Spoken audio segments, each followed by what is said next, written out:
All right, how you guys doing today? We're about to hop into the review of Proverbs chapter 28. This is going to be review number 4, maybe 3. I'm not too sure.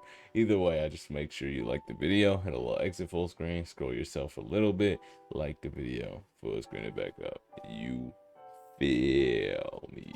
So I believe we left off at verse 18.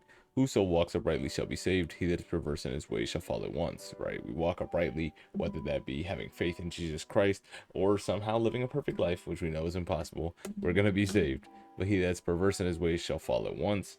And, at once could be a little disconnect there time wise. It doesn't always catch up to him, or my bad, in the moment. Doesn't always catch up to him in the moment, but it will always catch up to him. Verse 19. He that tills the land shall have plenty of bread, but he that follows after vain persons shall have poverty enough. Right? So we talked, I believe in this chapter earlier, about doing what you need to do when you need to do it and tending to the things you need to take care of, such as land being one of them. Produces not only food, but food that you can maybe sell to get money that then could get you a house, water, wealth, all that type of stuff. So you take care of what you need to take care of, and then those things take care of you. So if you till your land, you're gonna have plenty of bread. And if you follow after vain people, right, so useless people or useless pursuits, you will have poverty enough, whether that be spiritually or in actuality, whether that's real poverty, following after useless things, or poverty of the spirit, because you're following after useless things that are still making you money in some way, but spiritually you are poor. Verse 20. A faithful man shall abound with blessings. He that shall maketh haste to make rich shall not be innocent. Faithful man, you're faithful. Stay true to God. He will bless you, whether that be in faith, joy. It doesn't always have to be a blessing in material needs, right? It may not always be like, oh, I got this job, I got this house, I got this wife, I got these kids. But it may just be, dang, I'm really down on my luck right now. I ain't got no money, I ain't got no house, I ain't got nothing, but God still bless me with faith to keep rocking with him, and he keeps blessing me with the joy to get through the day and the patience and all this type of stuff, right? Regardless of what situation you're in, blessings will abound if you are faithful to God, which is an act on your part, but also an act on God's part as well, right? The faith on your part allows him to make you more faithful as time goes on, because he realizes there's genuine love here, there's genuine faith here, so I will continue nurturing that, right? And that's when the blessings abound and you get more faithful, and more blessings abound, because the more faith you get, the more blessings. And obviously, if you get more blessings, you're going to be more faithful. It's just a never ending cycle of boom, boom, boom, boom, boom, right? Also, we were doing some arts and crafts, so I might have glitter on my face if you see my face shining just a little bit. It's coming to the end of our orientation season. I'm doing orientation stuff. So we did like a little arts and crafts night to kind of celebrate the end of that. Anyway, oh no, we didn't finish. He that makes haste to be rich shall not be innocent, right? If you're trying to get rich very fast, you're not going to be innocent in some way. Now, like the general rule for these proverbs, they're usually just observations by King Solomon. Doesn't mean if you're trying to get rich fast that you're not doing it in a God-fearing way. Maybe the way you're trying to get rich is just a get rich type way. Maybe you're doing something that doesn't really have scalability. It's kind of just like you either hit the switch or you don't hit the switch, right? But the only thing I could see in my mind about that is like the lottery. And a lot of people say don't play the lottery because it's gambling, and a lot of people regard gambling as a sin. We just know, don't make your brother stumble. I don't have enough knowledge to know if gambling is a sin or not, but some people claim they do. That's up to them, between them, God, their spirit, their faith, not between me, right? So if you make haste to be rich, chances are you're focusing a little bit too much on money and a little too less on God, and you're not going to be innocent if that's the case. Verse 21. To have respect of persons is not good, or for a piece of bread that man will transgress. And he brought up in the sermon a little verse from Ezekiel that I'll pull up in a second, right? But it says to be impartial is not good, right? To have bias is not good. In what case? Bias when? It just says to have bias ain't good, right? But we're all gonna have bias, whether that's whether we know it or whether we don't. There's different types of bias, right? Cognitive bias, conscious bias, unconscious bias. It's just not good to have it, right? As so long as we can help it, which we can't always do at times, right? A lot of it is unconscious. However, for a piece of bread that man will transgress, right? So it's showing that bias is going to work. That bribery is going to work. And we've talked about this before. It works for a reason, because people will sell somebody out for a piece of bread. But let's pull up the verse that he pulled up in the thing, if I can find it. Right here. You've profaned me among my people for handfuls of barley and pieces of bread, putting to death souls who should not die, and keeping alive souls who should not live, by your lying to my people who listen to lies. It's from Ezekiel 13:19, right? So he's referencing. Actually, I don't even know if I don't think he's referencing, because I don't think this was at the time. I think this was later. I think. I don't really know. Right? But either way, he says, you've betrayed these people for handfuls of barley and bread. You put people who died, you made people die who shouldn't die, and you're keeping people alive who should not be alive. And you're lying to people. And my people listen to these lies. Right? So this bribery, it does work. But to have this level of bias is just not good. To have any bias. Generally not good, Solomon says. Verse 22. He that hastes to be rich has an evil eye, and considers not that poverty shall come upon him. Right? Can't take it when you go. That's the saying. You can't take it when you die. That money's gonna stay right here.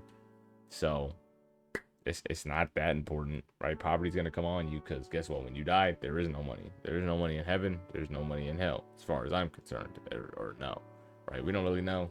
We don't know what God is preparing for us, so I can't necessarily speak on that. All I know is this earthly money does not transfer over to the afterlife. It stays here. Whether it gets a numeric value over there or something, I doubt it, but we don't know. All I know is that the earthly money you made stays on earth here. Therefore, right, he that hastes to be rich has an evil eye, because he's focused on the money, not focused on God. And they don't think, when you're trying to get rich fast, you don't really think about the poverty that's impending, right? That's why a lot of people who hit the lottery, they go broke within about 2 years. That's why a lot of rappers, namely Fetty Wap right now, right? They sign these big contracts, they get these cars, they get these chains, clothes, houses, whatever they want to get, right? But Fetty Wap, that money was coming in so fast, he started seeing that money dwindle. He started selling drugs to keep that up, to keep up with the lifestyle, to make sure that everybody that depended on him stayed good. And because of that, he got arrested, and now he's facing, or he's been doing part of his 6-year sentence, right? So he was selling drugs to keep up with not the appearance, but keeping up with the responsibility that he had to keep providing for people, right? Not because he wanted to make money rich, or my bad, make money fast. Maybe that's why he came into the game initially, right? Because people were so hungry for money that, getting it fast wasn't an issue. When you get it fast and you spend it fast, that's just a recipe for losing it fast, right? Right. Verse 23. He that rebukes a man afterwards shall find more favor than he that flatters with the tongue, right? So if you rebuke somebody, right, you point something out that they're doing wrong in a good, kind-hearted way, that you're looking out for them and such, right? If you do that, chances are, Solomon says, that person's gonna like you more. And that doesn't mean when you point it out to them and they don't listen and they go off and then you hit them with the I told you so, right? It just kind of means you're patient with them. They go off, they do what they do. You warn them. Maybe something bad happens to them. You don't hit them with the I told you so. You just don't do that, right? You sit there and say, hey, man, you know what happens. You can hit them with the, I try to tell you it's okay, you don't listen. It happens at times. I've been in the same situation. But mostly just don't bring it up. Just say like, hey, I'm there. I've been in the same boat. I'm here for you, man. I know how it goes. That's it. You can hit them with the I know how it goes. Other than that, that's not too bad, right? Depending on the context, you'll know what to say when the time's right? But either way, they're gonna look at you better, because afterwards, after you rebuke them, after you tell them like, hey, this ain't right, once they realize it's not, they're gonna come back to you and say, hey, man, thanks for looking out. I really appreciate that. In some cases, because sometimes I think this is more so going for like that brotherly type of relationship where that they value your opinion and you guys are close no matter what. It may be a little beef in the thing, but otherwise you're good. It may be like that. And because of that, they'll come back to you. It's not about those people that'll just be like, they'll scoff at you for telling them that they're wrong and that they're waiting for the I told you so, thinking that you think that you're better than them. Not those people. The people that you tell them and they'd be like, man, whatever. And they go off and then they suffer the consequences of their actions. And then they realize, he was right. And they come back and say like, yo, my bad, bro. They're man enough to apologize. They're mature enough to apologize and to respect you and all that type of jazz. So it's talking about those type of people, not necessarily people that don't think that you have the best interest at heart for them. Verse 24, whoso robs his father or mother, it said, and says it is not a transgression, it is the same companion is of a destroyer. My bad. Verse 24. Whoso robs his father or mother and says, it's not wrong, is the same companion of a destroyer. Who's going to rob their mother and father and say it's not wrong? Now, granted, I probably have done that at some point, right? I was just thinking about this earlier, actually. I was thinking about, like, dang, I was in a situation where I had to choose whether to do right or wrong recently. And then I thought about it. I was like, I'm pretty sure I chose the right thing. And then I thought about it. And I was like, oh, wait, I know I did not choose the right thing. Right. And my justification was something along these lines, right? It had to do with my job and doing something wrong on my job. And I was like, well, I'm the employee at the job, so it's not really that wrong, right? You rob your father or mother, you steal from something close to you, and says that is similar to somebody who destroys, right? It's not a good excuse. That's the point I'm trying to make. Verse 25, he's that of a proud heart stirs up strife, but you put your trust in the Lord, you will be made fat. And this doesn't mean you're going to get fat and, like, you know, out of shape and all that. It just means fat back then was a sign of wealth. So you're a proud heart, going to stir some problems. Faith in God, gonna get blessed like we saw earlier. Verse 26, trust in your own heart, you're a fool. If you walk wisely, you're gonna be delivered. I am delivered. Right? So if you trust in your own heart, you're a fool. It says the heart is deceitfully wicked in the Bible, right? We're talking about our hearts deceitfully. It's gonna lie to you, one. It's gonna lie to you, but it's wicked. Wicked is gonna lie to you, one, but wicked is also just like, it's evil in nature. Deceitfully wicked. It's gonna lie to you to get you to do wrong. So if you trust in your own heart, you are a fool, the Bible says, or Solomon's saying. But whoso walks wisely, you walk wisely. What's the beginning of wisdom? Say it with me. The fear of the Lord. So if you walk in wisdom or the fear of the Lord, you will be delivered. Verse 27. He that gives to the poor shall not lack, but he that hides his eyes shall have many a curse. And it's verses like this that have caused me to give out money.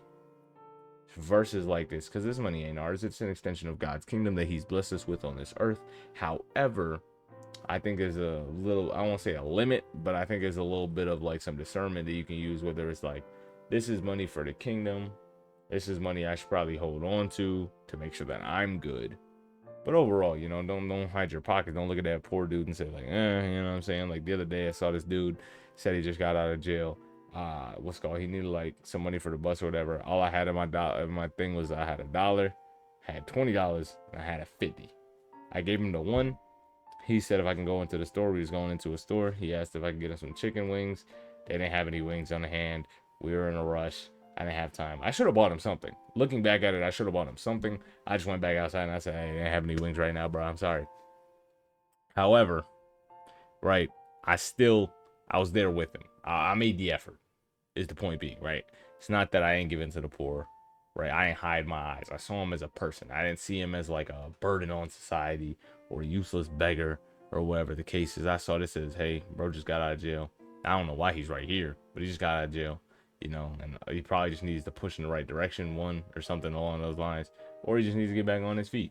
And who am I going to be to kick this person down and spit on this person when he's already in a negative system, a negatively perpetuated system, right?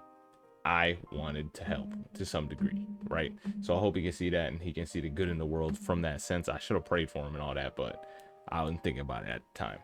Anyway, verse 28, when the wicked rise, men hide themselves. When they perish, the righteous increase. We've seen this verse in the beginning of the chapter. That's it for chapter 28. We got 29, 30, 31. There may be a 32. I don't know, but we well on our way. All right, that's going to be the end of the video. Hope you guys have yourself a fantastic rest of your day. Peace.